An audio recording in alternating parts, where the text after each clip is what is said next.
Treat পছন্দ করে না মনে হয় না এমন কোনো ক্যাট আছে। আমার ক্যাটকে আমি প্রতিদিন ট্রিট দেই না, বাট ওকে যখন আমি প্রথম আমার কাছে পেট করার জন্য আনছিলাম বা বাসায় এনেছিলাম প্রথম, তখন ওকে আমার মোটামুটি দেওয়া হইতো, কারণ তখন কিন্তু আমি খাওয়া দাওয়ার ব্যাপারটা ক্যাটদের বা ক্যাটের বুঝতাম না। গুগল দেখে বা হচ্ছে বাইরের ক্যাটরা কিভাবে ট্রেন আপ হয় বা খাওয়া দাওয়া করায়, মানে সবকিছু ঘাটাঘাটি করে আমি অনেক কিছু এখন মোটামুটি একটা ভালো এক্সপিরিয়েন্স আমার আছে, মানে ক্যাটের খাওয়া দাওয়া, টেক কেয়ার সবকিছু বিষয়। তো এখন ওইরকম ভাবে আর ট্রিটটা দেই না, মানে এভরিডে দেই না।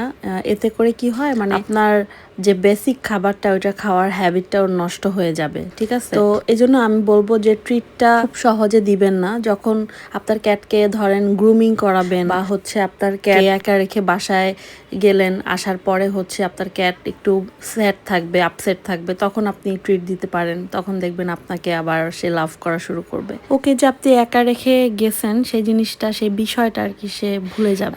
তো আসলে বেসিক্যালি এইসব ক্ষেত্রে আমি হচ্ছে ট্রিট দিয়ে থাকি। তাদের সাথে কথা বলতে বলতে ওনারও খাওয়া হয়ে গিয়েছে। মাশাআল্লাহ বলে দিবেন।